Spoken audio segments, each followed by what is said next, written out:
How does it feel to be useless, Dad? My wife's son laughed in front of my wife's entire family. I looked at him calmly and said, "It feels great. Because I just stopped paying your fees." His face went pale. My wife choked and screamed, "Fees? What fees?" There's a special kind of silence that falls right after someone detonates a social grenade at a family dinner. It's not peaceful. It's not calm. It's that eerie, slow-motion kind of silence where you can literally hear people trying to breathe quietly so they don't get caught in the explosion. That was the sound echoing across the Carter family's polished mahogany dining table when I said, "It feels great, because I just stopped paying your college fees." Let's rewind. A few minutes earlier, everything looked like a Hallmark commercial for generational wealth. The chandelier was dripping light onto gold-trimmed plates. Melissa, my wife, was glowing like a trophy wife in her red satin dress, and her son, Brandon, sat across from me with that permanent smirk that made me wonder if sarcasm was hereditary. Her relatives, all Manhattan money and no manners, were sipping Merlot and pretending they were born with their noses that high. I was the outsider, the engineer from Brooklyn who somehow scored an invite to the aristocrats' table. The only reason they tolerated me was because I paid for things. They loved me the way a vending machine loves a dollar bill. Then Brandon, my wife's 22-year-old pride and joy, decided dinner needed some spice. "So, Dad," he said, loud enough for the room to hush, "how does it feel to be completely useless?" He laughed, his voice echoing off the chandelier. And just like that, everyone else joined in, forced, polite laughter that screamed, "We hate this guy, but we love drama." I glanced at Melissa, expecting her to stop him, maybe tell her boy to shut his Harvard wannabe mouth. Instead, she sipped her wine and smirked, like she'd just watched a rerun of Keeping Up with the Stepdads. I could feel my jaw tighten. I'd been silent for years about the disrespect, the snide comments, the way her family treated me like the hired help with benefits. But that night, something inside me just cracked. I wasn't angry. I was tired. Tired enough to be calm. So I smiled. Calm. Casual. The kind of smile you give before you destroy someone's entire worldview. "It feels great," I said, "because I just stopped paying your college fees." For half a second, Brandon thought I was joking. Then I saw it. The way his smirk started to melt, the confidence draining from his face faster than a TikTok trend. He blinked, looked at his mother, then back at me. "Wait, what?" Melissa's wine glass froze halfway to her lips. "Fees? What fees?" she asked, her voice an octave higher, her eyes narrowing like I'd just confessed to a crime. Around us, forks clinked, chairs shifted. Her sister Heather leaned in, whispering like we were at some royal scandal. "He means the college fees, Melissa." Melissa turned to me, her lips pressed tight. "Luke, explain. Now." "Oh, so now I was Luke. Funny, 5 minutes ago, I was Honey." I leaned back, cool as the iced water I was about to enjoy. "Sure," I said. "For the past 6 years, I've been covering Brandon's tuition, housing, meal plans, you name it. Because someone," I glanced at her, "told me it was just temporary." The air thickened with disbelief. Melissa's eyes darted to Brandon. "You said your father was paying for college," she snapped. Brandon's face went pale. He was, well, I thought." His brain was buffering, and watching him crash was the best entertainment I'd had all year. Her mother, Evelyn, gasped like she'd just been told her martini wasn't top shelf. "Luke, are you saying you've been paying all this time?" I smiled politely. "That's exactly what I'm saying, Evelyn.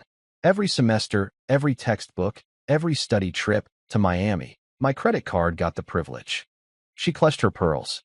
"But Melissa said," "I know what Melissa said," I interrupted. And I believed her. "My mistake." Heather whispered to her husband. "Oh my God, this is better than cable." Melissa slammed her fork down. "You should have told me," she snapped. "Told you?" I echoed. "I tried. Remember when I said we should discuss finances, and you said, 'Money talk ruins the vibe'? Well, surprise. The vibe's officially ruined." Brandon opened his mouth, probably to apologize or to make it worse. It's always 50-50 with him. But I held up my hand. "Don't. Not tonight." Inside, I was oddly calm. No yelling, no dramatic exits, no storming off. I'd already exited this marriage emotionally a long time ago. This dinner was just the rerun where I finally got to deliver my best line. Melissa stood up, her voice trembling between fury and panic. So what now, Luke? You just stop paying? Do you want him to fail? I shrugged. I want him to grow up. There's a difference. The silence that followed was the kind that humbles people. Even the chandelier seemed to dim out of respect. Brandon mumbled something about needing air and stumbled out. Heather whispered, "That's going to trend on TikTok if someone filmed it." Evelyn muttered, "I told her not to marry beneath her tax bracket." I turned to her and smiled. "And yet here we are. You're welcome for the tuition receipts."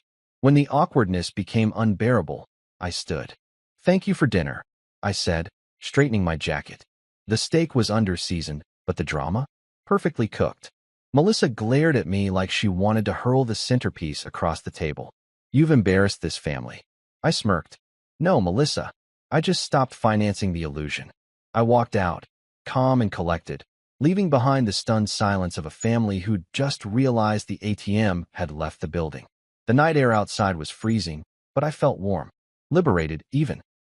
The chauffeur at the mansion gate asked if I needed my car brought around. I said, "No thanks, I'll walk." It felt symbolic, me walking away from the gilded cage I'd been trapped in for 6 years. My phone buzzed. A text from Melissa. "You made a fool of yourself." I typed back, "No, I just revealed the fool factory." As I walked through the Manhattan streets, the city lights reflected on the wet pavement, and I thought about how funny life gets when you finally stop pretending. I'd spent years trying to fit into a family that measured worth by bank accounts and last names. I thought love could bridge the gap between my blue-collar roots and their gold-plated expectations. Turns out, love without respect is just charity, and I was done being their benefactor. By the time I reached my car parked 3 blocks away, my phone had 15 missed calls and 6 texts from Melissa. One from Brandon, too. "Dude, you ruined everything." I laughed so hard I startled a passerby. I replied, "Correction, I ended the subscription." Driving home, I didn't feel guilt or regret. I felt peace. The kind that doesn't come from forgiveness, but from finally putting your own name at the top of your priority list. The apartment felt emptier than usual, but it was a good kind of empty. No passive-aggressive silence, no requests for just one more favor. I poured myself a drink, cheap whiskey, because irony, and toasted the night. "To freedom," I said out loud. The truth is, that dinner didn't just end my silence. It ended the version of me that believed appeasement equals love. Melissa would spin her story to her family, Brandon would sulk, Evelyn would gossip, but for the first time, I didn't care. Because that night, under a glittering chandelier and fake smiles, I'd finally chosen myself over their comfort. And let me tell you, revenge doesn't always need fire or fury. Sometimes it's just a calm sentence at a fancy dinner table that makes the whole room choke on its own arrogance. You know that moment when you think you've hit life's jackpot, but the confetti turns out to be unpaid bills and red flags you thought were Valentine's decorations? Yeah, that was me 6 years ago, standing at the altar, thinking I was marrying elegance, ambition, and emotional stability all rolled into one woman, Melissa Carter.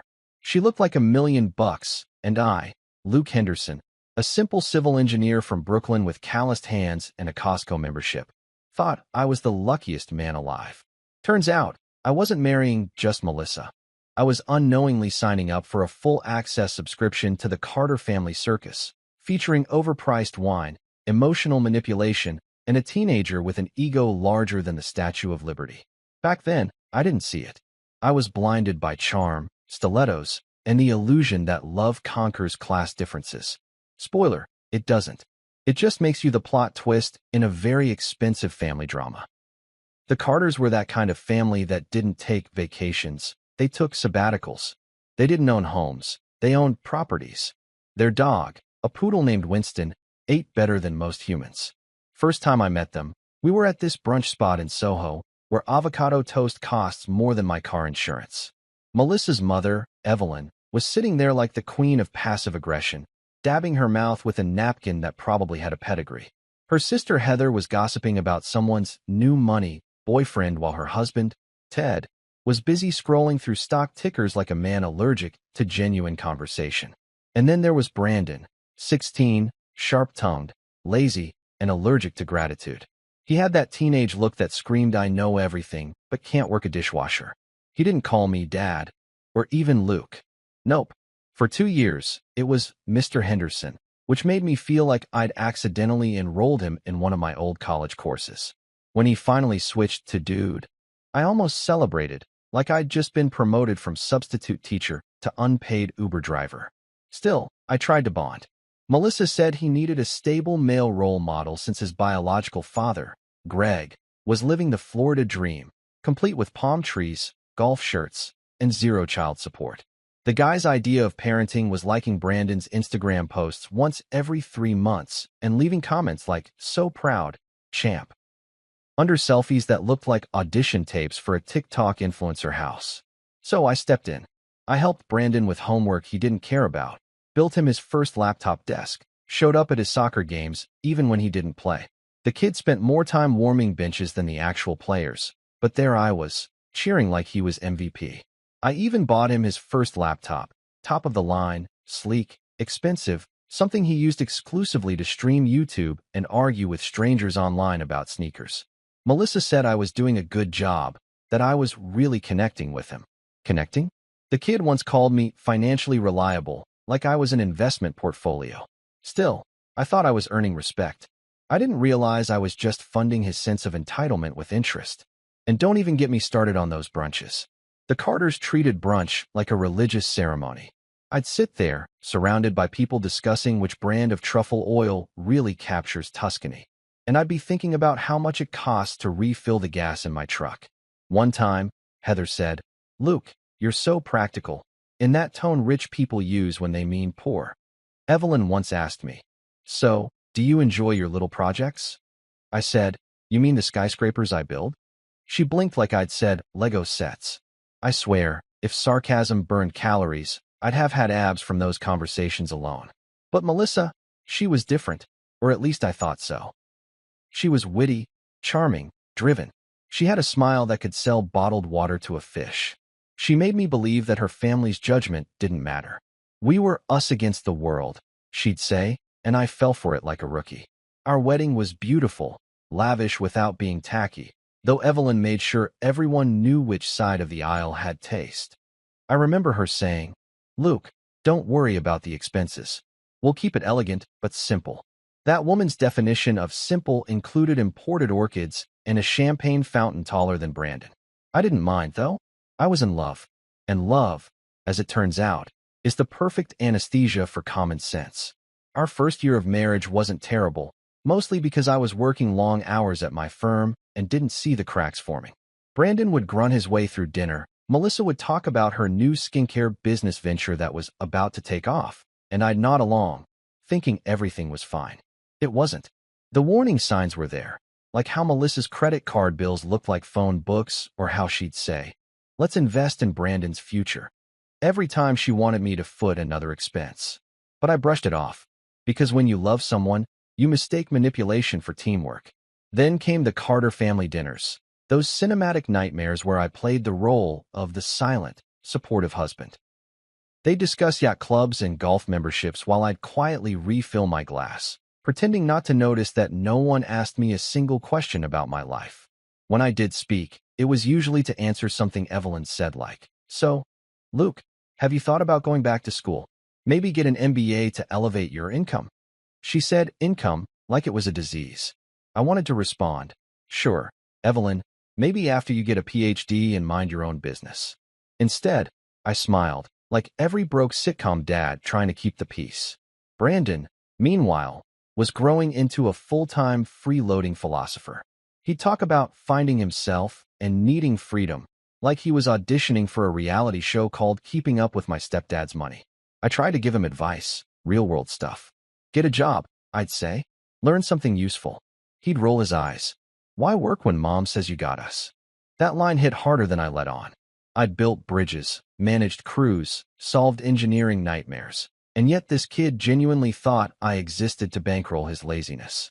And Melissa, God bless her, always defended him. "He's just figuring things out," she'd say. "He's young." Yeah, well, at 16, I was working summers pouring concrete and saving for community college. Brandon's idea of working hard was staying awake through an entire podcast, but I let it slide, thinking he'll grow out of it. He didn't. He grew into it. There were moments, though, tiny flickers of the woman I fell for. We'd go out for walks or late-night drives, and she'd rest her head on my shoulder, talking about dreams and family, and I'd think maybe we'd still make it. But then she'd get a call from her mother or sister, and poof, back to Carter mode. Suddenly, we were comparing appliances, vacations, or who's donating to which charity gala. She once told me, "It's important to keep up appearances." I said, "I'd prefer to keep up with my mortgage." That didn't go over well. Still, I played along. I attended their charity events, wore overpriced suits, and smiled through condescension. People there loved to ask, "And what do you do, Luke?" I'd say, "I build things." They'd nod, then pivot to someone with a trust fund like I just told them I collect bottle caps. But Melissa would beam, squeeze my hand, and whisper, "Ignore them. You're amazing." And for a while, I believed her. Until one night, at another Carter dinner, Evelyn raised her glass and said, "To family, especially the ones who elevate us." Then she winked at Melissa and said, "You always knew how to marry well." I almost choked on my steak. Brandon laughed. "Yeah, Mom really found a sponsor." The table laughed too. I smiled, but it burned. That was the first time I realized I wasn't family. I was funding.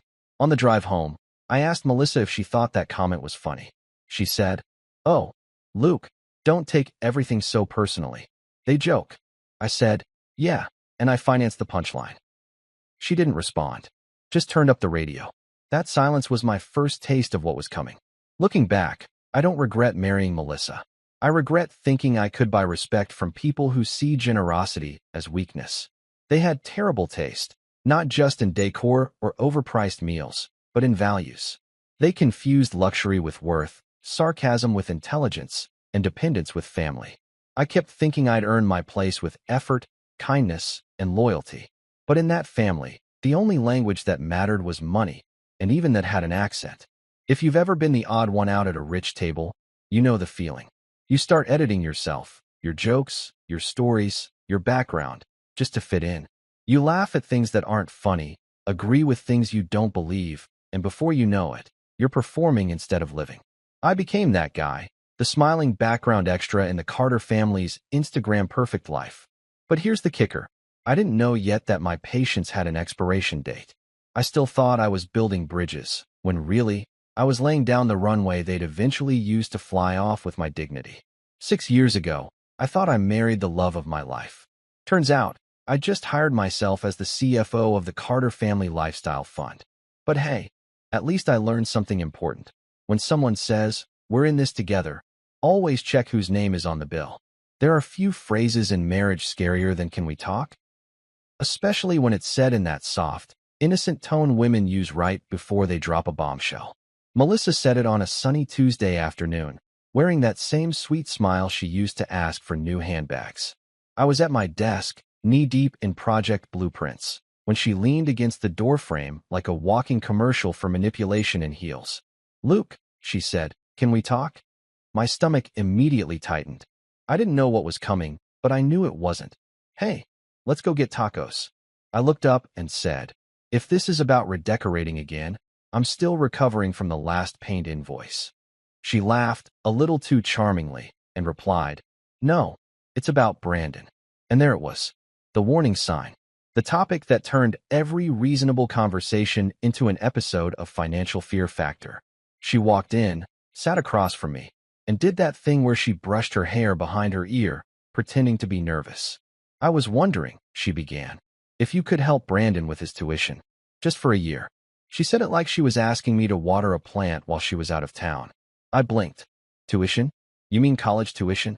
She nodded, smiling like a politician during campaign season. "He's been accepted into this amazing program. He just needs a head start. He'll get a scholarship next semester." A head start. Cute. I was about to financially jumpstart a kid whose biggest accomplishment so far was finishing a bag of Doritos without pausing his video game. "Melissa," I said carefully, "college is expensive. Like, sell a kidney expensive. Are we sure this is a good idea?" She tilted her head and touched my hand. "Luke, please. He's trying. And you've always said education is an investment." "Ah, yes, they use his own words against him maneuver. Classic." I sighed, the way every husband sighs right before signing up for emotional bankruptcy. Okay, I said. 1 year. She smiled, kissed my cheek, and said, "You're the best." Translation, "You're the easiest." The next week, I found myself wiring $2,500 a month for tuition and housing, plus whatever emergency fees popped up like uninvited guests. Brandon thanked me by borrowing my car and returning it with enough empty Red Bull cans to start a recycling business. He promised he'd take school seriously, but judging from his Instagram stories, the only thing he was studying was nightlife management.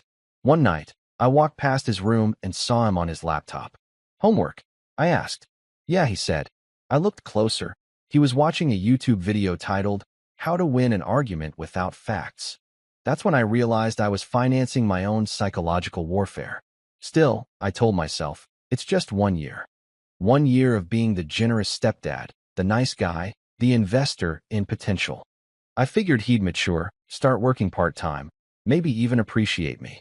Instead, I accidentally turned him into the human equivalent of a subscription service.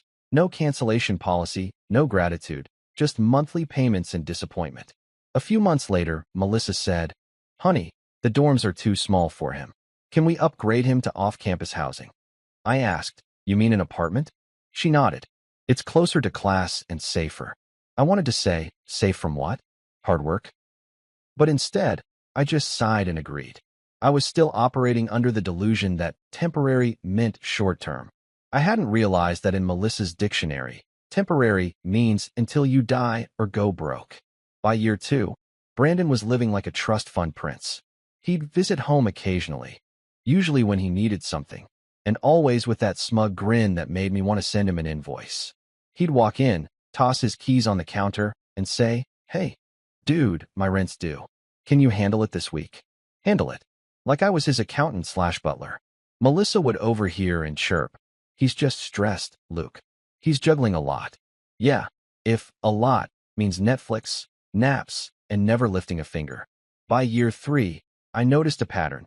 Every time I even thought about questioning Brandon's spending, Melissa would suddenly transform into a defense attorney. "He's still growing," she'd argue. "You're too rigid." Rigid? Lady, my wallet could bend into yoga poses at this point. But love makes you stupid. It makes you pay tuition for a kid who once told his teacher, "Math is a social construct." The emotional blackmail came gift-wrapped in guilt.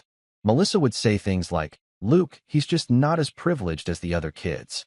I'd remind her, "He's literally wearing sneakers that cost more than my first car." Didn't matter. I'd cave every time. I was addicted to peace, and paying Brandon's bills was the price of admission.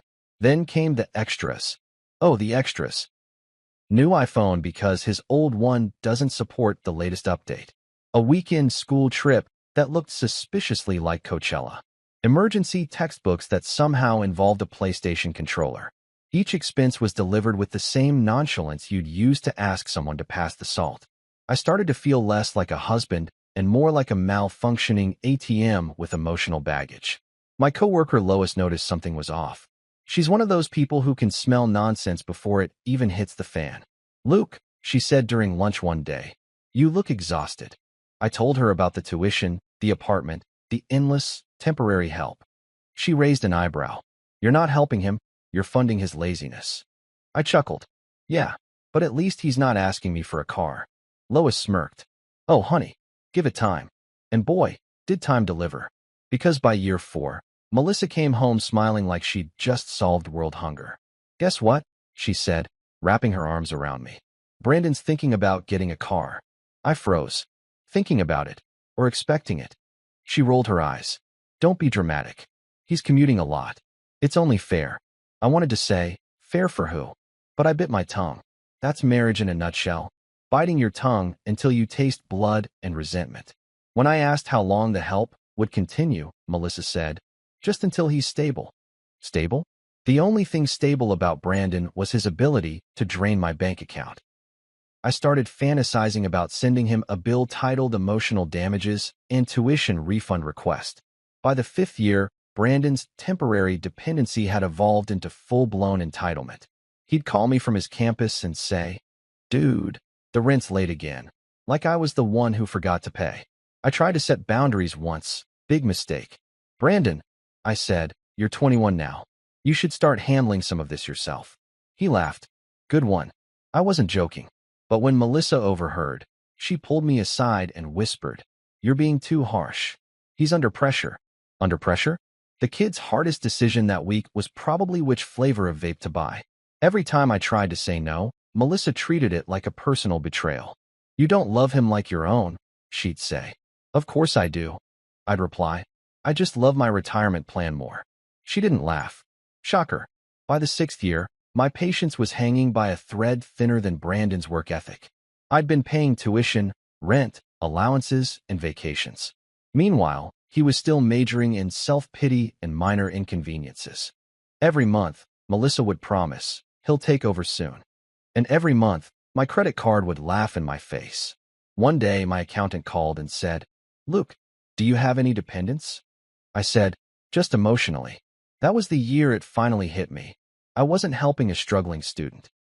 I was enabling a professional freeloader with a trust fund fantasy and a mother who believed love was measured in direct deposits. The whole situation felt like a slow leak in a tire. You don't notice it at first, but one day, you're stranded, broke, and wondering how the hell you got there. I remember one night vividly. Melissa was scrolling through her phone in bed, smiling at some text. "What's so funny?" I asked. "Oh, Brandon sent a meme," she said. "He's hilarious." I peeked over. He'd sent her a meme that said, "When your stepdad complains, but still pays." They both found it funny. Me? I felt something inside me snap, like a stretched rubber band. I smiled anyway, but it was the kind of smile that comes right before someone starts planning their quiet revenge. That night, I stared at the ceiling and realized I'd become a background character in my own life. The supporting cast. The dependable donor. I was done being temporary help. The only person who needed saving at this point was me. But of course, I didn't know yet that my exit strategy would start with a maple tree, a lawn mower, and the sweet sound of peace hitting my bank account like a refund from the universe.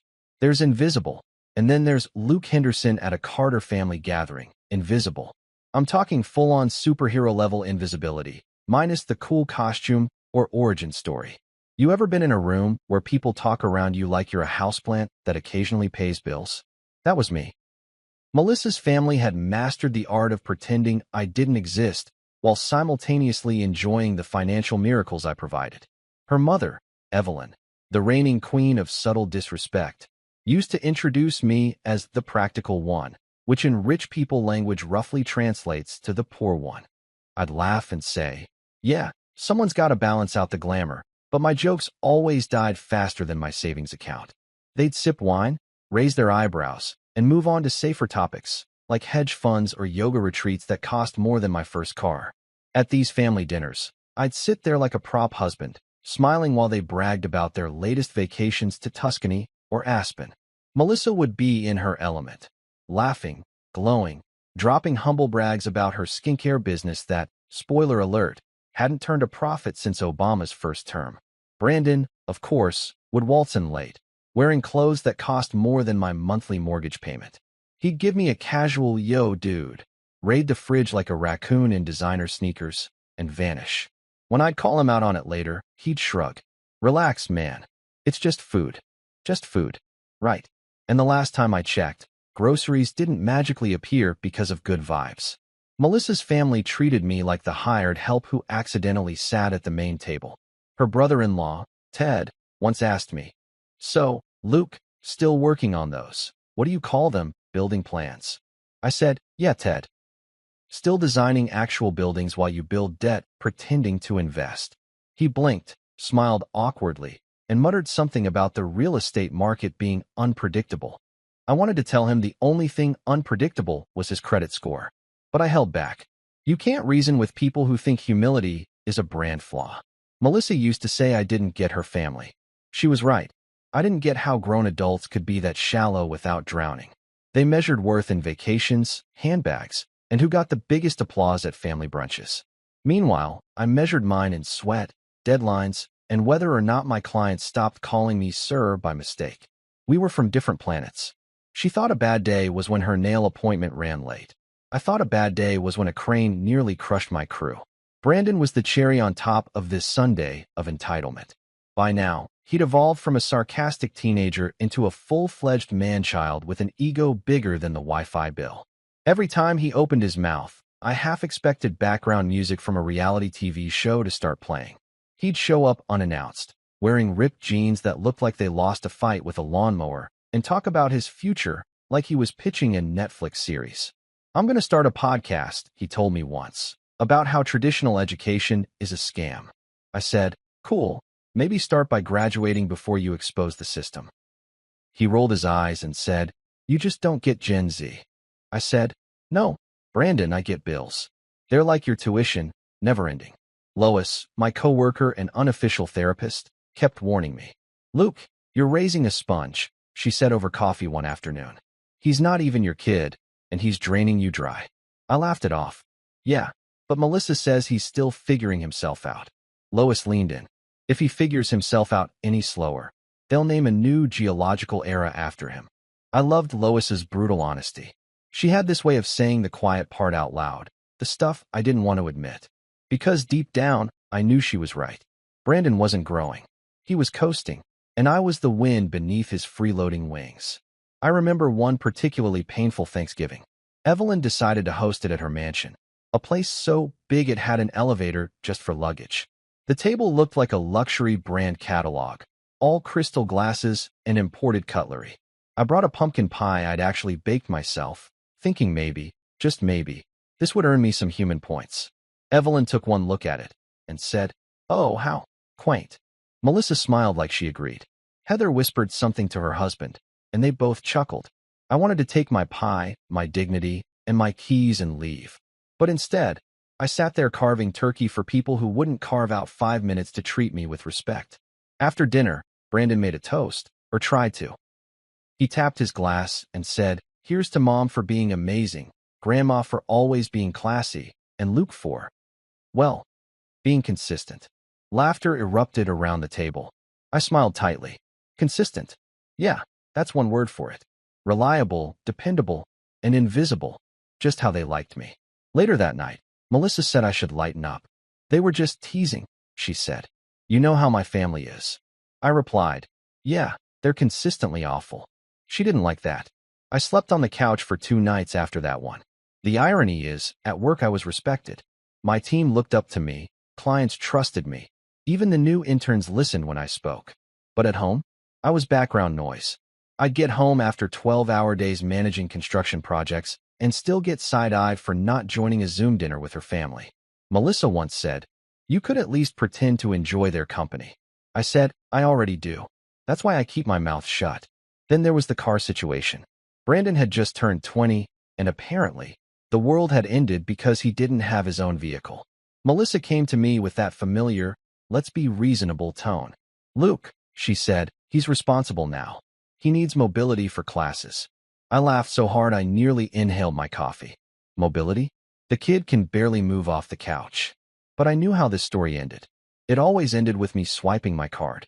I bought him a used Honda Civic, clean, reliable, decent. The next week, he showed up with a smug grin and a sticker on the back that read "Stepdad Sponsored." Melissa thought it was funny. I thought it was a cry for a DNA test. Her family loved the car idea, though. "How generous of you, Luke," Evelyn said at brunch. "I hope you're teaching him to appreciate the finer things." I smiled. "Oh, I am. He's learning to appreciate things I pay for." The table went quiet. Melissa glared at me under the table like she was sending telepathic death threats. I just took another sip of my coffee. Over time, I realized I wasn't just invisible. I was a walking wallet with a mute button. I tried being kind, patient, understanding, but all it did was make me a target for more help requests. Every time I said no, Melissa would twist it into an emotional crime. "You're supposed to be the adult," she'd say. "He looks up to you." I'd say, "If he's looking up to me, maybe he should try standing on his own 2 feet." That one got me a week of passive-aggressive silence, which, honestly, I didn't hate. Silence was better than lectures about family unity. But the worst part wasn't the money. It was the way Melissa's family made me question my own worth. They'd talk about Brandon's potential, how he was creative, intuitive, different. I'd think, yeah, different from people who actually work. Every time I tried to talk about my own accomplishments, a completed skyscraper, a bridge renovation. They'd smile politely and change the subject to Brandon's music phase. He once bought a $600 guitar and played it twice. Evelyn said, "He has a gift." I said, "Yeah, for spending." I started keeping a mental ledger, not of money, but of respect. Every insult, every backhanded compliment, every time I was dismissed or ignored, it all went into the ledger. And one day, I looked at that invisible list and thought, they don't see me, but they sure as hell will feel me when I'm gone. Still, I kept up appearances. I attended the family events, smiled through the disrespect, and played my part. Because that's what you do when you're trying to save something that's already halfway dead. But deep down, something in me was shifting. Every eye roll from Brandon, every snide remark from Evelyn, every time Melissa laughed at my expense, it all chipped away at the man I used to be. The man who believed love and effort could fix anything. Lois noticed it before I did. "You're quieter these days," she said one afternoon. I shrugged. "Just tired." She looked at me for a long moment and said, "You're not tired, Luke. You're disappearing." That hit me harder than I expected. Because she was right. I wasn't living anymore. I was enduring. And that's the thing about invisibility. At first, it's peaceful. Then it becomes suffocating. I didn't know it yet, but the quiet man they all ignored was about to make the loudest move of his life. All it would take was one dinner, one insult too many, and one calm smile that would finally make them see me, not as their invisible provider, but as the man who stopped paying for their illusions. If there's one thing I've learned from 6 years of being a stepdad/financier, it's that responsibility means something very different in the Carter household. To me, it's about paying bills, showing up, and not setting your kitchen on fire. To Brandon, it apparently meant getting a car because he deserved independence. When he turned 20, the kid waltzed into the kitchen one morning wearing that smug grin he inherited from his mother's side and said, "Luke, I think it's time I got a car." I looked up from my coffee, half awake, and said, "Oh, cool. Do you want a ride to the dealership? I hear they're hiring."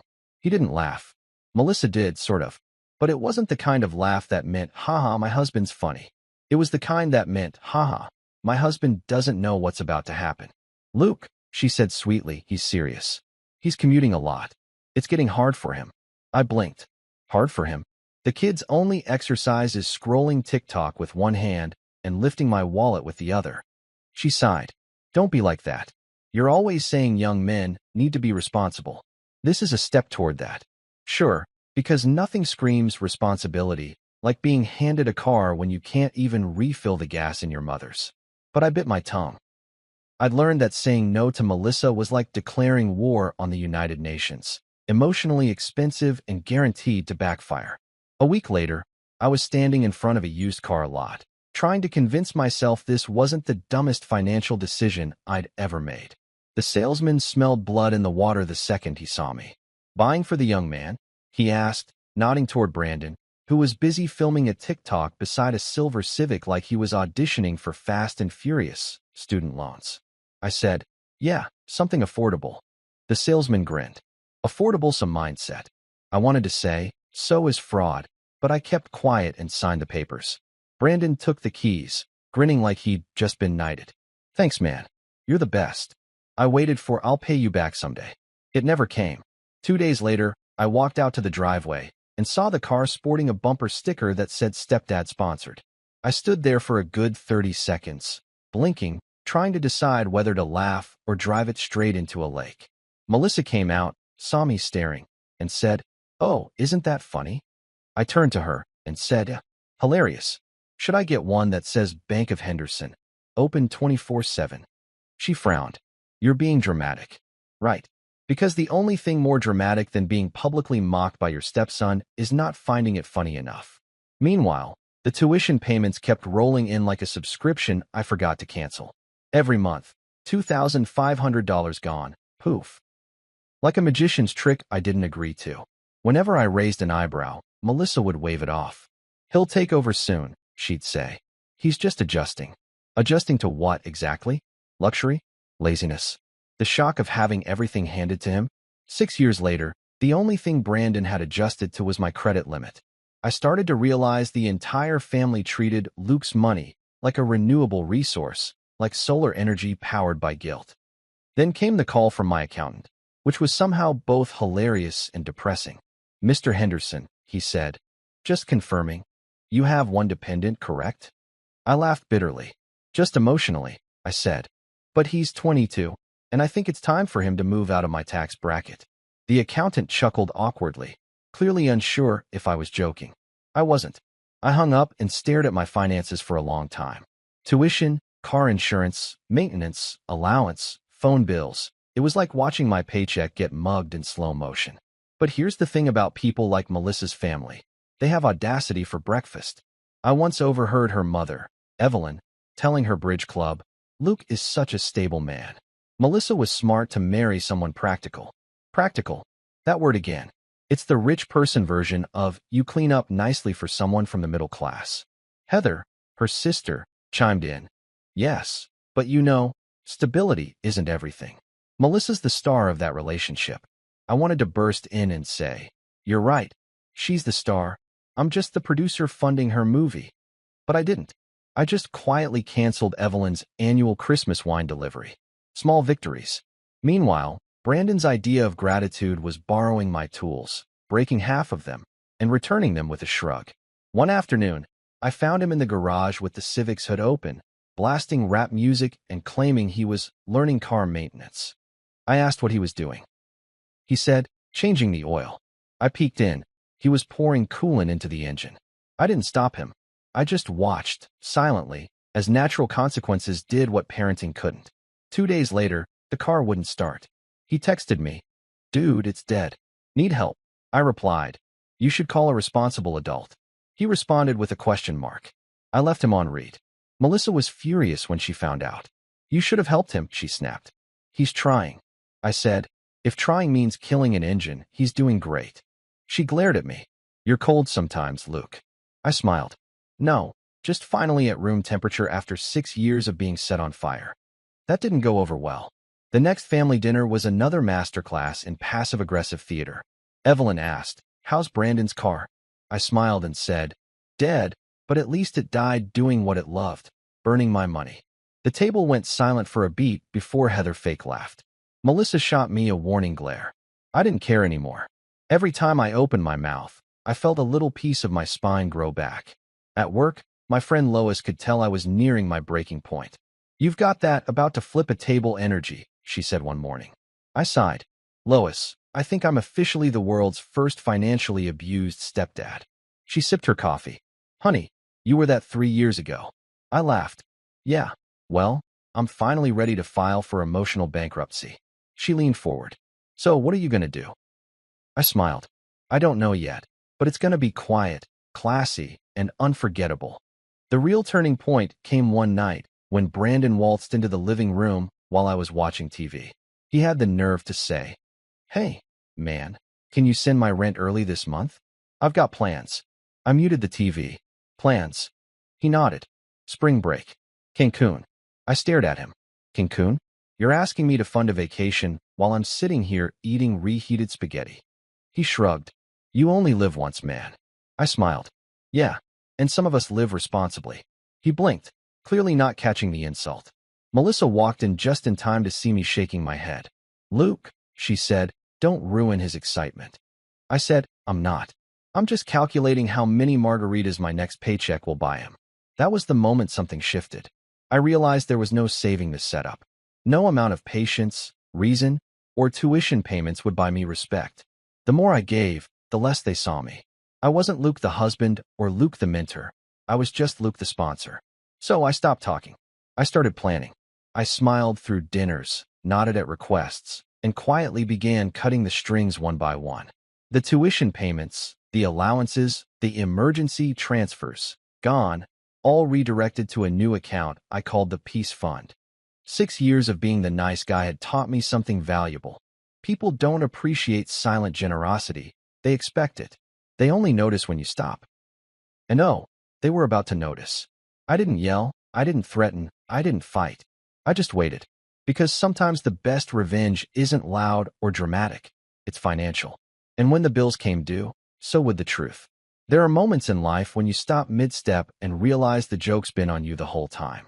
Mine happened under the big maple tree in my front yard on a Saturday evening that smelled like cut grass, gasoline, and midlife awakening. I was pushing the mower, pretending not to think about my collapsing marriage or my stepson's Cancun vacation, when it hit me. Literally, the mower sputtered, coughed, and died right at my feet, like it too had finally decided it was done supporting ungrateful people. I leaned on the handle, wiped sweat off my forehead, and laughed to myself. You and me both, buddy. For years, I'd been mowing through problems, neat rows of compromise, trimmed edges of denial. But that night, staring at that stubborn mower, I realized something fundamental. I was done. Done financing delusions. Done being the family ATM. Done carrying a household that treated me like an optional subscription service. It started earlier that day when I met my old friend Jake at the diner on 9th and Elm, the kind of place that smells like bacon grease and broken dreams. Jake was the type of friend who didn't sugarcoat anything. If you wanted comfort, you called your mom. If you wanted truth, you called Jake. He slid into the booth across from me, wearing that smirk that said he already knew something was wrong. So, he said, stirring his coffee, how's life in the Carter Kingdom? I groaned. I'd rather live in a cardboard box. At least the rent would be cheaper. He chuckled. Still financing the prince's education? 6 years and counting, I said, stabbing my eggs with more force than necessary.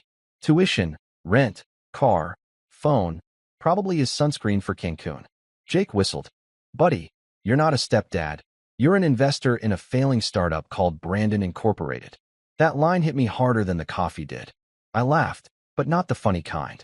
The kind where you realize your life could be a stand-up routine if it weren't so tragic. Jake leaned in. Let me guess, Melissa says it's temporary. I nodded. Every year. And Brandon still treats you like a background character? If background characters had to pay tuition, yeah. Jake shook his head. You know what your problem is, Luke? You're playing a game that's rigged. You're trying to win respect from people who only know how to measure generosity in dollars. He wasn't wrong. The Carters treated gratitude like a foreign language, and I'd spent years trying to translate. We talked for another hour.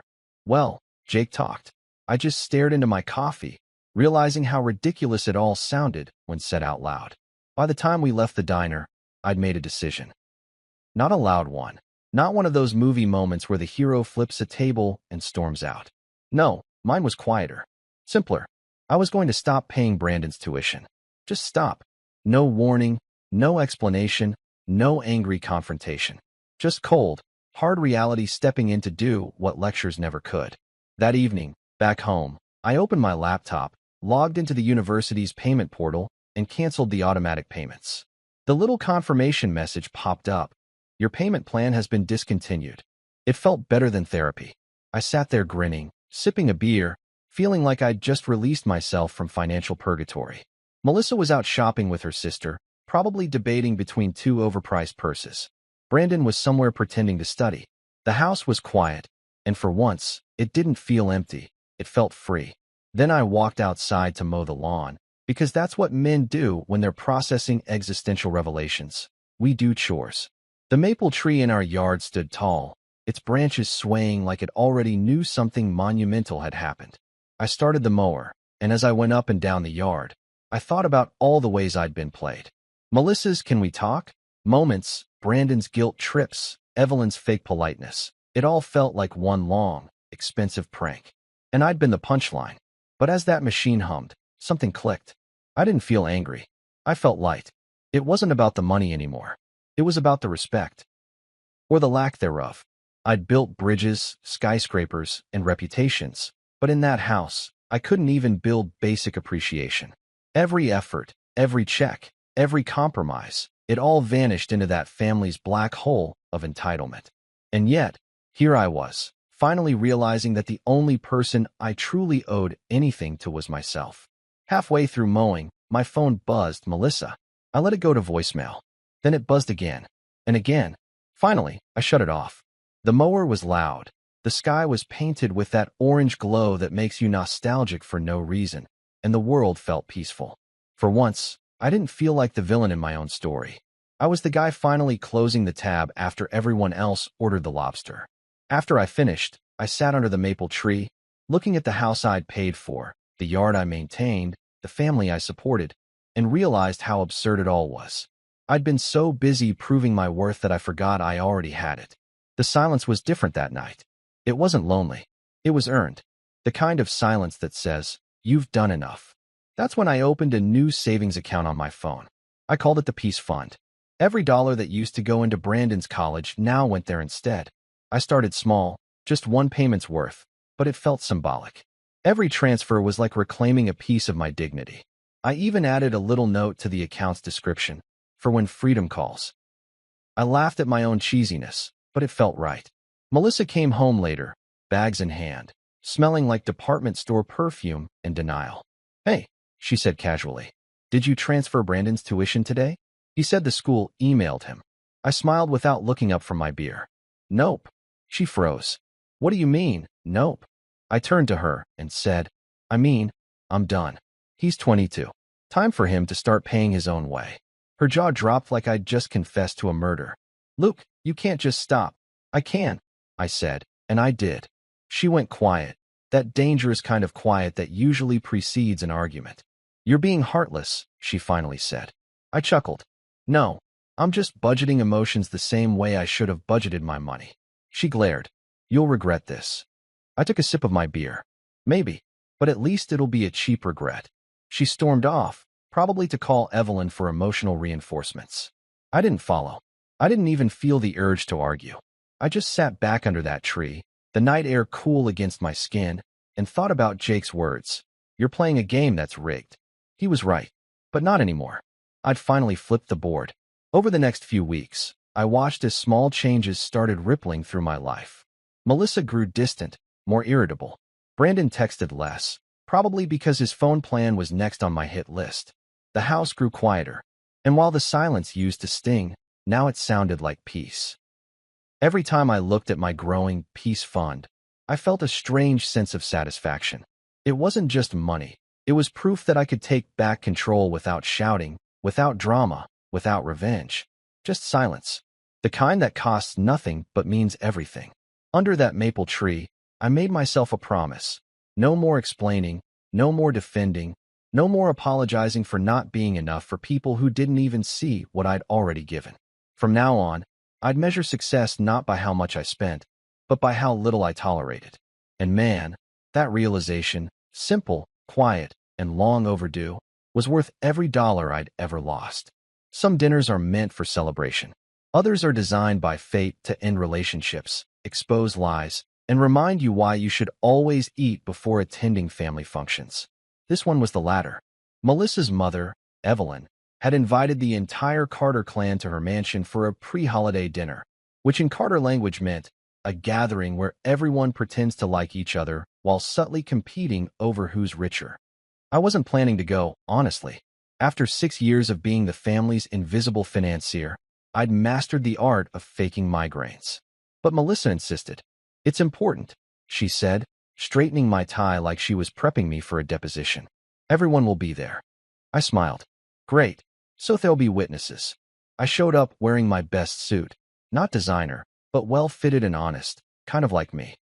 Melissa, on the other hand, looked like a walking Christmas card in a red dress that could have paid off one of Brandon's overdue tuition installments. The mansion was buzzing with laughter, clinking glasses, and the faint aroma of pretension. Evelyn greeted me with her usual mix of disdain and politeness. "Luke," she said, air-kissing my cheek. "You look practical." Translation: "You look cheap but clean." I smiled. "And you look expensive but tired." She blinked. "What was that?" I said, inspired. I lied, flashing my most diplomatic grin. Dinner was served in a dining room that looked like it had its own mortgage. Gold-rimmed plates, crystal glasses, candles tall enough to signal ships. I took my seat at the far end of the table, directly across from Brandon, who was already half drunk on confidence and whatever imported wine he'd borrowed. He leaned back, smirking, wearing a blazer that screamed, "Funded by someone else." I noticed his Rolex immediately, the one I hadn't bought, which meant someone else's wallet had stepped in. Probably mine, indirectly. The small talk started like it always did, with Evelyn bragging about Heather's latest nonprofit project, which was mostly tax deductions and Instagram posts. Melissa chimed in about her business's expansion, conveniently skipping the part where I'd paid for the last marketing campaign. I sipped my wine quietly, counting down the minutes until dessert, freedom, or death, whichever came first. Then Brandon, ever the showman, decided to grab the spotlight. "So, Luke," he said, his voice echoing just enough to grab everyone's attention, "how does it feel to be completely useless?" The words dropped like a brick through glass. Conversations died mid-sentence. Forks froze. Somewhere, a violinist probably stopped playing in another zip code out of respect for the silence that followed. Melissa's face twitched. She didn't say anything, just hid behind her wine glass like a coward. Evelyn's lips curled into what might have been a smirk if Botox hadn't taken the day off. Heather laughed nervously, whispering to her husband, "He's just joking." But Brandon wasn't. His grin was too sharp, too proud. He wanted to humiliate me. Right there, in front of everyone. I didn't move. Didn't even blink. I just smiled. The kind of calm, measured smile that made people nervous because they couldn't tell if I was amused or plotting. I set my fork down gently, dabbed my mouth with my napkin, and said, "It feels great." Brandon tilted his head, confused.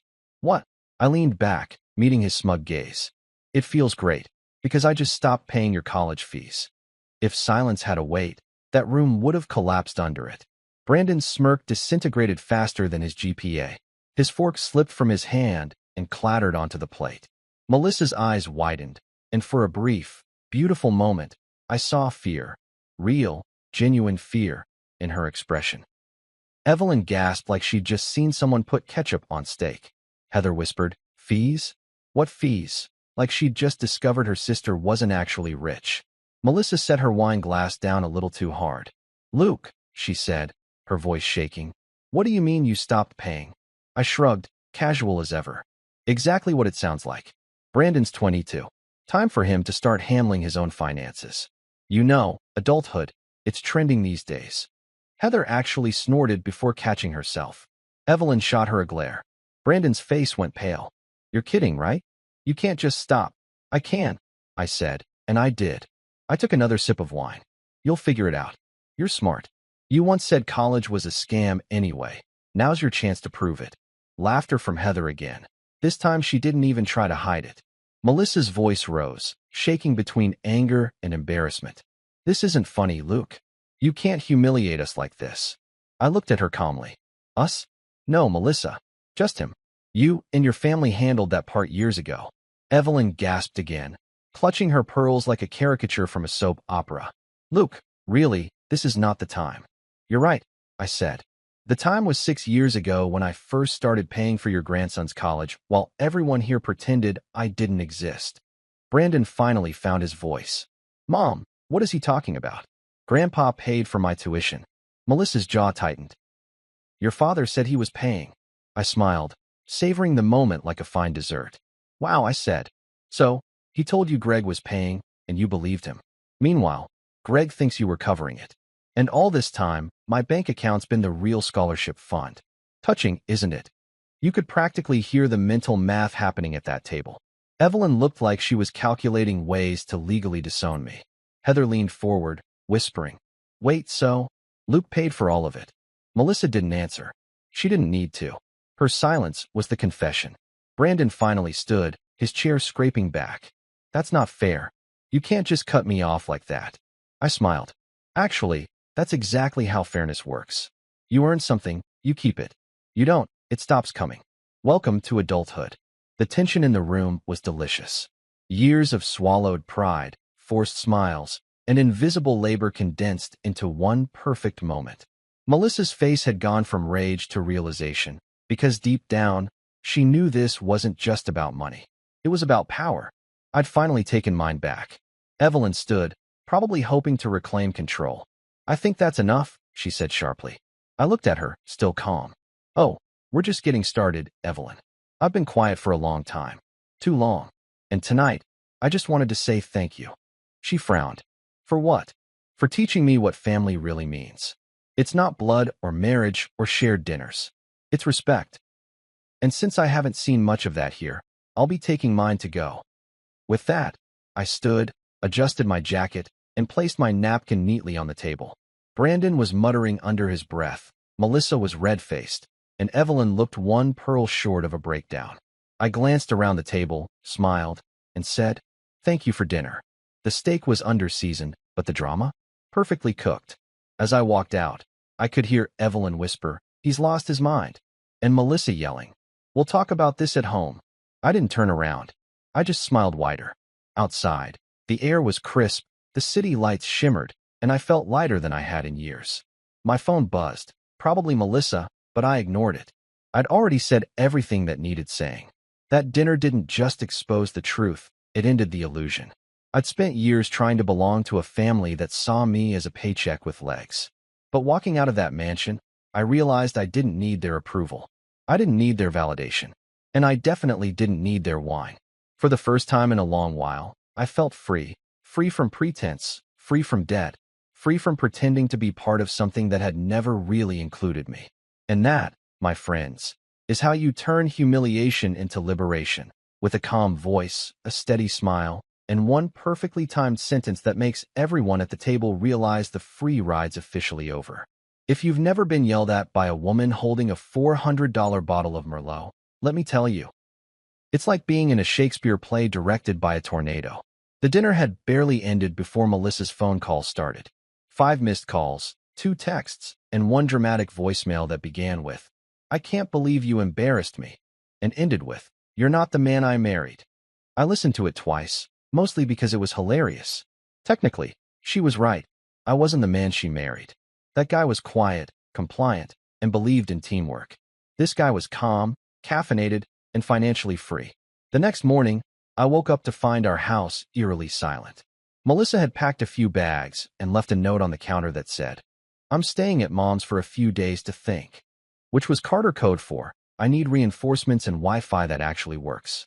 I made coffee, turned on the radio, and smiled. For the first time in 6 years, the house felt like mine. No arguments, no guilt trips, no Brandon asking for gas money. It was beautiful. By noon, I got a call from Jake. "So," he said, "how was the dinner?" I laughed. Picture an explosion, then multiply it by family dysfunction. He whistled. "That good, huh?" "Better," I said. "I think I might finally sleep tonight." He chuckled. "Welcome back to the land of self-respect." Around 2 p.m., I got an email that made my day even better. It was from Brandon's university, politely notifying me that his tuition payment was overdue. The irony was delicious.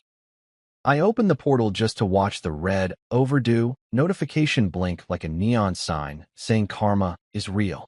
I didn't delete my account. I kept it. I wanted to see the aftermath unfold in real time. Later that evening, Melissa called again. This time, I picked up. "Luke," she said sharply, "what did you do?" "What did I do?" I repeated. "You mean besides pay for 6 years of education and a car I didn't drive?" "Don't be sarcastic," she snapped. "Brandon's tuition portal says overdue. Did you cancel it?" I took a slow sip of my coffee. "Yup." Silence. Then, "You can't just stop without telling us." "I did tell you," I said. "At dinner. You were there. Wearing red. Holding a glass of wine you didn't finish." She huffed. "You're being petty. Petty is not buying him another iPhone when he drops his. This is accountability." "He's just a kid," she said. "He's 22. I replied. "At that age, I was working construction and living off tuna sandwiches. He can handle life without my debit card." She didn't respond right away. Then she said quietly, "He thought his dad was paying." I chuckled. "Yeah, and his dad thought you were paying. So technically, I've been the mystery donor in your family's little scam." She gasped. "It wasn't a scam." "You're right," I said. "A scam implies planning. This was just carelessness with better lighting." After that, she hung up. I didn't call back. I wasn't mad. I was free. I spent that night reorganizing my office, deleting old payment records, and rediscovering what silence sounded like when it wasn't laced with tension. The next day, I went for a drive. No destination, just me, my truck, and a playlist of songs I hadn't listened to in years because Melissa said they were too depressing. The irony? They sounded like freedom. Over the next week, word spread through the Carter family faster than gossip at a church picnic. Heather called first, pretending to check in. "I heard things got heated," she said. "Heard from who?" I asked. "Melissa, of course. She's devastated." I laughed. "Is she devastated because she lost a husband, Or because she lost an unlimited expense account. Silence. Then, softly, you know how she is. Yeah, I said. And for 6 years, I knew how to pay for it. Evelyn called next, her voice dripping with fake civility. Luke, dear, I just wanted to remind you that families go through rough patches. I said, right. But this one feels more like a clearance sale. She gasped. You can't just walk away from responsibilities. Evelyn, I said sweetly, responsibilities go both ways. I handled mine for 6 years. Now it's your daughter's turn. She muttered something about ungrateful men and hung up. I laughed so hard I nearly spilled my coffee. The best part, though, watching Brandon implode from a distance. He blocked me on social media, which was adorable, considering I still had access to his university email. Every time another late payment notice arrived, I smiled. Not out of cruelty, but out of poetic justice. For once, life was teaching him what I never could. Money doesn't grow in stepdad accounts. Meanwhile, my days became peaceful. I started cooking for myself again. Nothing fancy, just actual meals instead of takeout leftovers. I fixed up the backyard, finally repaired that leaky faucet Melissa had been waiting for a professional to handle, and rediscovered hobbies that didn't involve paying other people's bills. I even slept better. Turns out, when your phone stops buzzing with urgent requests, your brain stops buzzing too. Jake came by one weekend with a six-pack. You seem happier, he said, cracking open a beer. Lighter. I cut 50 pounds of emotional debt, I said. Her name's Melissa. He laughed so hard he nearly choked. You're really not going back, are you? I shook my head. Nope. She can think at her mom's mansion all she wants. I've already thought enough for both of us. A few days later, I got another call from Melissa. This one wasn't angry. It was desperate. Luke, she said, they froze his account. He can't register for next semester. I smiled. Sounds like a teachable moment. He's your son, she snapped. No, Melissa, I said softly. He's your son. I was just the funding department. She started crying then. The manipulative kind of crying where every sob is a negotiation tactic. I didn't know, Luke. He told me Greg was paying. I thought you knew. And yet neither of you asked any questions while the tuition fairy kept delivering. She sniffled. So what now? Now, I said. Now you both learn how it feels to live without assuming someone else will fix it. She didn't respond. Just hung up. That night, I poured myself a drink, sat on the porch, and watched the sunset over the maple tree. The same tree where I'd made my decision weeks earlier. Everything looked the same, but it felt different. The house was still, the air was crisp, and for the first time, I felt genuinely proud. Not for what I'd done for them, but for what I'd finally done for myself. A few days later, Jake texted, "How's freedom treating you?"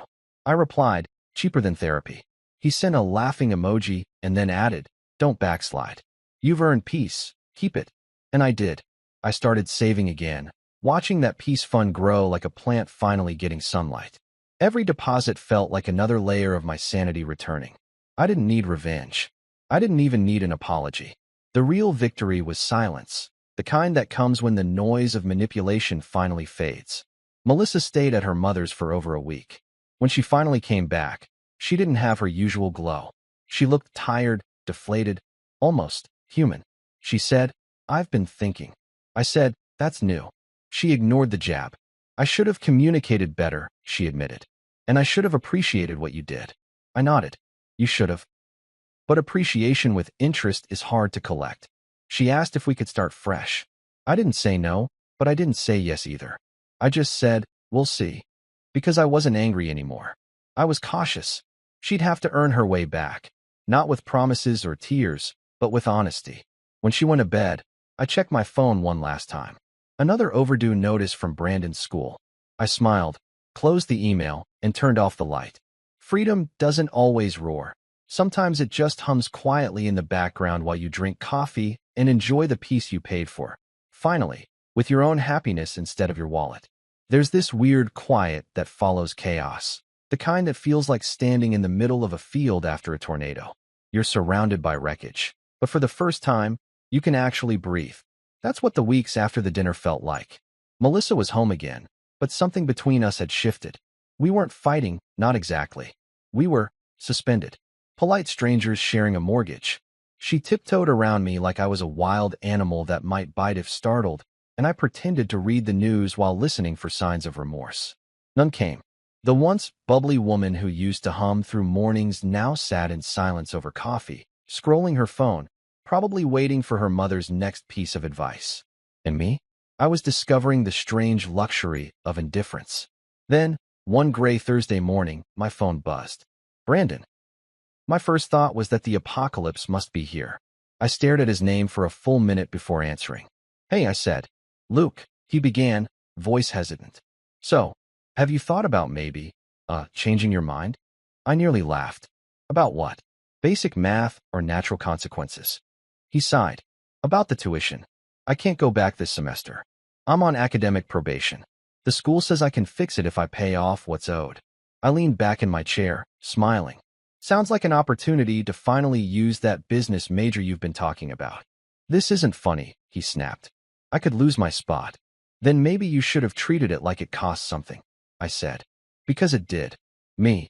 There was silence on the line, the kind that felt like a car idling before stalling. Then he muttered, You're unbelievable, and hung up. I didn't get mad. I didn't even sigh. I just chuckled and went back to my coffee. For the first time, I wasn't letting guilt drive the conversation. Melissa must have overheard, because she came into the kitchen a few minutes later, wearing her robe and that tired expression that used to mean, I stayed up late worrying, but now meant, Mom told me to fix this. She said, He's struggling, Luke. I didn't look up. He's learning, I corrected. She crossed her arms. You've made your point. I smiled. No, Melissa. Life's making mine. She tried to guilt-trip me for a few more days. You were always like a father to him, she'd say. He looks up to you. He used to look down at me from your family's dinner table, I said. Big difference. Eventually, even she gave up. She stopped talking about Brandon altogether, which was progress. I think part of her realized that my silence wasn't just financial.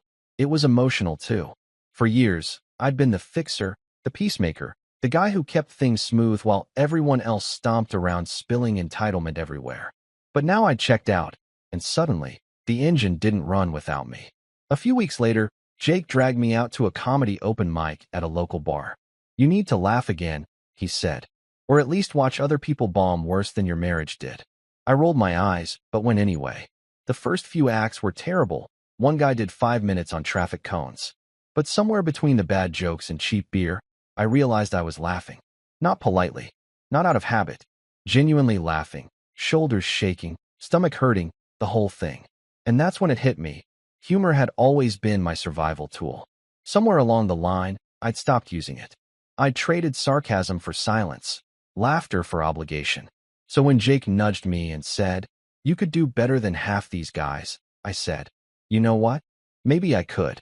The following week, I went back to perform. I signed up under the name, The Financial Stepdad. When they called me up, I grabbed the mic and said, Hey everyone, I'm Luke. I've been funding other people's bad decisions for 6 years, and I'm finally sober. The crowd laughed, and something in me cracked open. I told stories about paying for a stepson's tuition, about buying a car labeled Stepdad Sponsored, about a dinner that turned into a hostage negotiation with champagne. Every punchline was a release. Every laugh from the audience a reminder that my pain had value after all. It was comedy gold. For 10 minutes, I wasn't a husband or a stepdad or a paycheck. I was just a guy owning his story.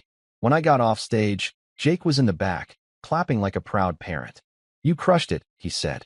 You realize you just turned your trauma into stand-up? I grinned. Cheaper than therapy. That night, I drove home with the windows down, feeling alive for the first time in years. The air felt different. Lighter, cleaner, like the world had been fumigated of all the manipulation I used to breathe in. The next morning, Melissa was in the kitchen again, sipping coffee like she hadn't almost lost a marriage over entitlement. You were out late, she said cautiously. Yeah, I said, telling jokes about my life. Her brow furrowed. Like us. I smiled. No, about me. Which was true, technically. She didn't ask for details, and I didn't offer any. That was the new rule. Minimal words, maximum peace. Then something unexpected happened. A month later, Brandon called again. Not to argue. Not to guilt-trip me. To talk. Hey, he said awkwardly. Just wanted you to know. I got a job. I blinked. Really? Yeah, he said. Car dealership. Sales trainee. It's different. I smirked. Selling cars you can't afford yet? He laughed nervously. Pretty much. I chuckled. Good. Poetic, actually. He hesitated, then said quietly, I was mad at you, you know. Yeah, I said. I'm used to it. But, you were right, he admitted. I needed to figure it out. That line hit harder than I expected. It wasn't a full apology, but it was close enough to sound like growth. Proud of you, kid, I said. Don't blow it. Trying not to, he said, then hung up before either of us could ruin the moment. I sat there, smiling at the phone, realizing that maybe, just maybe, he'd finally started his own chapter. As for Melissa, things slowly changed. She stopped defending Brandon's every mistake. She started working again, taking small freelance gigs instead of waiting for her mother's next bailout. One evening, she came home tired but smiling, holding takeout instead of receipts. I forgot how good it feels to earn something, she said. I nodded. Yeah, it's addictive. For the first time in forever, her laughter didn't sound performative. We weren't magically healed. This wasn't a movie, but there was honesty now, and that was worth more than all the polished dinners in Manhattan. One night, she even asked, do you think we can start over? I thought about it for a while before answering. Maybe, but not like before. No more masks. No more pretending we're the perfect family. Just us, flawed, honest, and hopefully debt-free. She smiled. Deal. Months passed, and I kept performing at that comedy club. People started recognizing me. Hey, it's the stepdad guy, they'd shout. Some even asked for advice after shows. How do you move on after betrayal? One guy asked. I told him, simple. You start small. Cut off one toxic payment at a time. The crowd laughed, but I meant every word. Because freedom doesn't come all at once. It's a collection of small, quiet choices that add up to a new life. By spring, things with Brandon were surprisingly civil. He dropped by sometimes, still awkward, but less entitled. Once, he even brought me coffee. You like black, right? He said. I stared at him, stunned. Yeah, thanks. He nodded, uncomfortable, then added, I know I was a jerk. Mom said you forgave me. I smiled. Forgiveness is free. Tuition isn't. He laughed, and for the first time, it wasn't forced. That laugh meant more than any apology could. Melissa and I kept rebuilding. Not through grand gestures, but through small, consistent moments. Movie nights, walks, shared jokes that didn't involve insults. She finally told her family the truth, that I'd been paying for everything all along. Evelyn nearly fainted. Heather stopped speaking to her for a month, and suddenly, I wasn't the practical one anymore. I was Luke, the generous one. I didn't care for their newfound respect. It felt transactional. But watching Melissa stand up for me for the first time, that was priceless. One weekend, while trimming the maple tree out front, Melissa came out with lemonade and said, you know, for someone who used to hate this house, you're awfully protective of it now. I looked at her, smiling. That's because it finally feels like mine. She nodded, understanding. The air between us felt different, lighter, safer, real. By the end of that year, everything had changed. Brandon was working full-time, paying his own rent. Melissa had launched her own business, small, but honest this time. And me? I turned my story into something that made people laugh, think, and maybe even learn a little. Sometimes after shows, strangers would come up to me and say, man, your story sounds like my life. I'd smile and say, then here's the moral. Don't let anyone convince you that peace is selfish. It's the most responsible thing you can pay for. And as I drive home under the glow of the city lights, windows down, the world humming in quiet contentment, I'd think back to that dinner, that maple tree, and that moment I finally said no. Funny thing about freedom, it doesn't come with applause or fireworks. It comes with silence. The good kind. The kind that means you've finally stopped being everyone else's solution and started being your own. 2 years later, if you walked into my life, you'd barely recognize the man who once flinched every time his phone buzzed with a "Hey Luke, can you help with?" message. The house was still the same one I built piece by piece, but it finally felt like home. The maple tree out front had grown taller, fuller, almost smug, like it knew it had witnessed my reawakening. The silence that used to feel awkward now sounded like music. There were no sudden shouts, no guilt-drenched sighs, no financial emergencies disguised as love. Just peace. Sweet, steady, well-earned peace. And the irony? The very people who once laughed at me for being too practical were now asking me how I managed to stay sane. Karma really does have a sense of humor. Brandon was the first surprise. One Saturday morning, I was fixing a loose cabinet hinge in the kitchen when I heard a knock at the door. When I opened it, there he was, older, calmer, less shiny. His posture didn't scream arrogance anymore. It whispered humility. He held 2 cups of coffee and said, "I didn't know if you still took it black." I smirked. "Still do. You remember that?" "Yeah," he said, stepping inside. "Guess some things stick." He looked around like he was seeing the place for the first time, even though he'd spent most of his teenage years here pretending it was beneath him.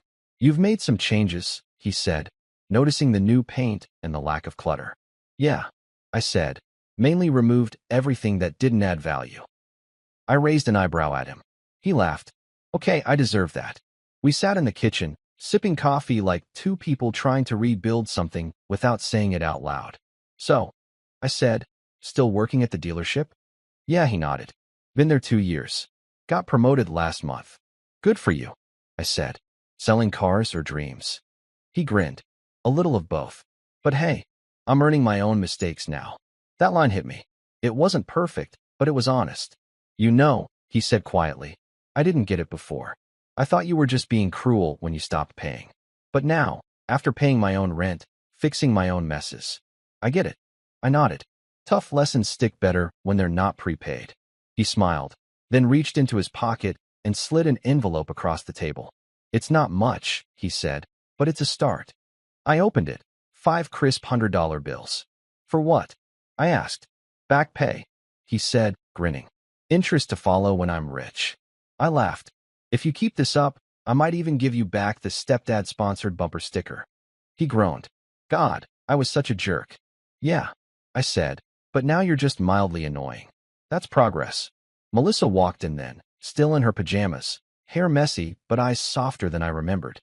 She froze for a moment seeing us together. "Coffee?" she asked. "Already got it," Brandon said, holding up his cup. The look between them wasn't perfect. It carried history, guilt, forgiveness, and something new. Respect. After he left, she turned to me and said, "You handled that better than I expected." I shrugged. Turns out silence teaches better than lectures. She smiled faintly. "You were right about him." "Finally," I said. "Took me a decade." Our marriage had gone through its own rehab. We didn't fix everything overnight. There were months of cautious coexisting, awkward dinners, and deep talks that sometimes ended in tears and sometimes in laughter. But there was honesty now, raw, uncomfortable, healing honesty. Melissa started therapy on her own, something I never thought she'd do. She even apologized to me in full sentences, without excuses or qualifiers. "I was chasing appearances," she admitted one night while we were cleaning up after dinner. "I thought keeping up meant winning. But all I did was lose the only person who actually stood by me."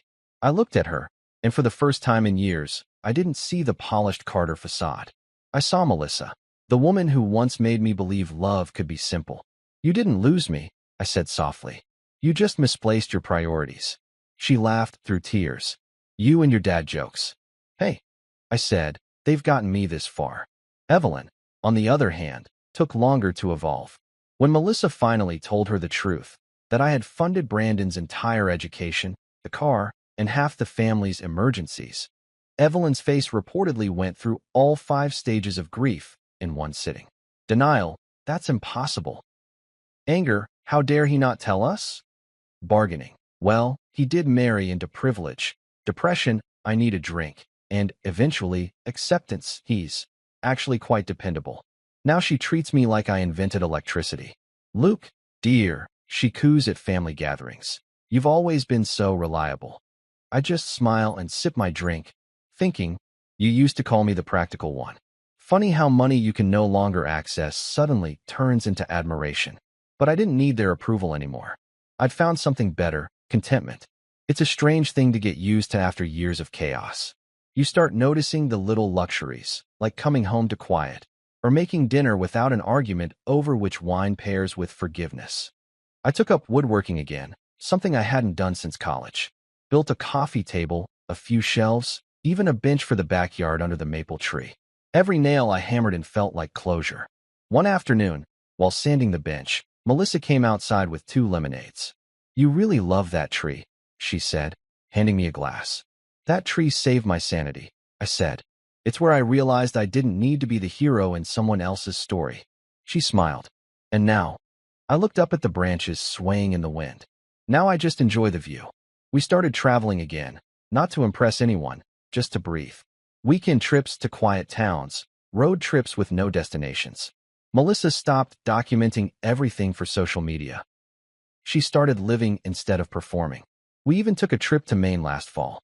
Sitting by the ocean, she turned to me and said, I used to think success was about what people saw, but the happiest I've ever been was when no one's watching. I raised my cup of coffee and said, welcome to the club. Meanwhile, I kept doing stand-up. It became less of a hobby and more of a purpose. People came up to me after shows saying, man, your story's my story. I'd laugh and say, then I hope your sequel's better. I never named names, of course, but everyone in the audience knew exactly what kind of chaos I was describing. The toxic expectations, the emotional blackmail, the guilt-edged gratitude. My favorite line was always, if you ever feel useless, just remember I once paid 6 years of tuition for a kid who thought Wi-Fi was a personality trait. It killed every time. The real kicker came one night after a show when a man around my age approached me. I'm Brandon's boss, he said, extending a hand. He talks about you a lot. My stomach dropped, thinking, oh great, now I'm a punchline in his dealership too. But the guy smiled. He said you taught him more about responsibility by saying no than anyone ever did by saying yes. Thought you should know he's doing great. I was quiet for a moment, then said, yeah, the kid's all right. On the drive home, I couldn't stop grinning. Karma was working overtime. That winter, Brandon invited us to dinner, his treat. I didn't know whether to laugh or get suspicious. When we arrived, he'd actually cooked. Nothing fancy, just pasta, garlic bread, and a nervous grin. If it's bad, he said, just pretend it's expensive. We sat down, ate, and talked. Not about money or guilt or the past, just about life. He told me about his plans to start night school, how he wanted to study business management for real this time. I want to build something, he said. Something that's mine. I raised my glass. Just make sure it doesn't have my name on the payments. We all laughed. For once, it wasn't awkward. It was real. After dinner, Melissa hugged him tight, and I noticed something different in her too. Pride. Not the showy kind she used to flaunt at her family dinners, but quiet, genuine pride. On the drive home, she said, you know, I used to think peace was boring.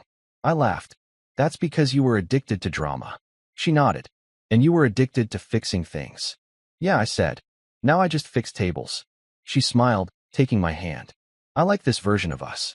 2 years after that infamous dinner, everything had come full circle. We weren't perfect, but we were peaceful.